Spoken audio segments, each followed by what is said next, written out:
Mula nang maging OFW ang ama ni Alan, ang kanyang ina ang nagpalaki sa kanilang 4 na magkakapatid. Ngunit ang naranasang disiplina ni Alan sa ina ay nag-iwan ng malaking sugat sa kanyang puso.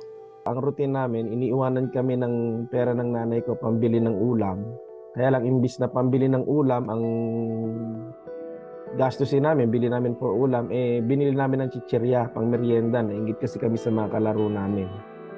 Ngayon, na-discover ng nanay ko na ganun yung aming ginagawa. Tapos inuulam namin yung gatas, yung toyo.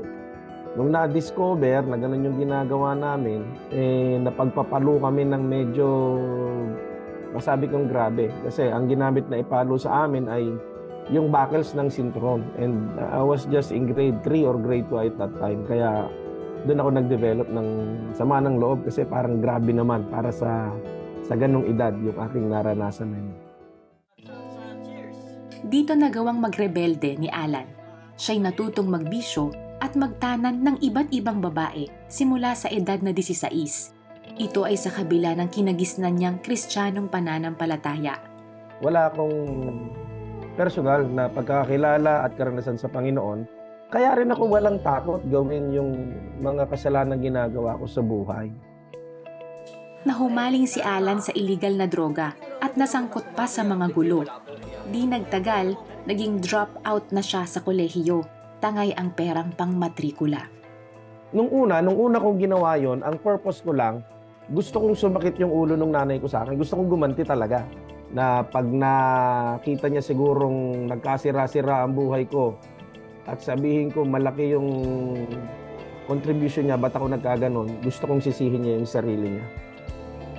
Parang pakiramdam ko noon, nakaganti na ako.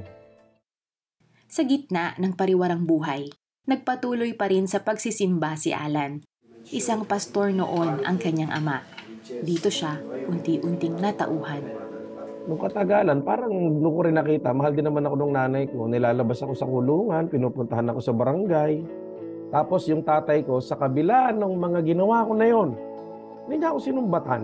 Hindi ako sinukuan ng aking mga magulang. Doon ko rin naman, kaya ako nagkaroon ng pagbabalik loob sa kanila. Nakadalo si Alan sa isang Kristiyanong pagtitipon kung saan tinanggap niya ang Panginoong Hesus sa kanyang puso. Magkagayon man, natangay siyang muli ng tukso at ipinagpatuloy ang mga maling gawain. Isang gabi habang nasa bar, nasangkot si Alan sa gulo at nakaranas ng panggugulpi.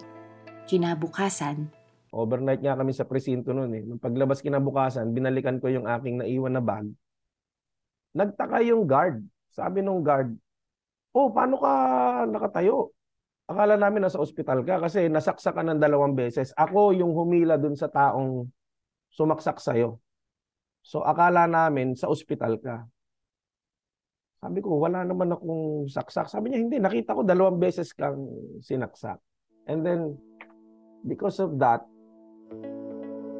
na-realize ko na parang binigyan lang ako ng Panginoon talaga ng chance na talagang ayusin na yung aking buhay. Kasi kung ako pala namatay nung gabi na yon, hindi ko alam kung saan ako pupulutin. Nagdesisyon si Alan na seryosohin ang relasyon sa Panginoon hanggang sa tuluyan siyang makalaya mula sa mga bisyo at kasalanan. Kasabay ng kanyang pagbabagong buhay ay naisaayos din ang relasyon niya sa ina. Andun yung talagang tunay na pagmamahal. Kapag talaga tunay ang pagmamahal, hindi sinusukuan. Ganon yung pagpapatawad at pag-ibig ng Panginoon. Hindi ako sinukuan. It's really not about your sin. Mahal ka ng Panginoon sa kabila ng pagiging makasalanan mo. Ako masama yung ginagawa ko kay Lord, pero hindi niya ako para gantihan. Kung hindi, iniligtas pa niya ako talaga. Naging daluyan ng pag-ibig ni Jesus si Alan sa buhay ng maraming kabataan. Kalaunan, tinawag siya ng Diyos upang maging pastor. Taong 2014, nakapag-asawa si Alan at nabiyayaan ng 2 anak. Kasama ang buong pamilya na naglilingkod sa Diyos bilang pastor, si Alan ay namamahala rin ngayon ng isang private school sa Laguna na may misyong maibahagi ang pag-ibig ni Jesus na tanging nagligtas sa kanya. Si Lord, tagapag-ayos ng buhay yan eh. Restorer yan eh. Actually, He makes all things beautiful. Kaya manampalataya lamang po tayo at sumunod sa Panginoon.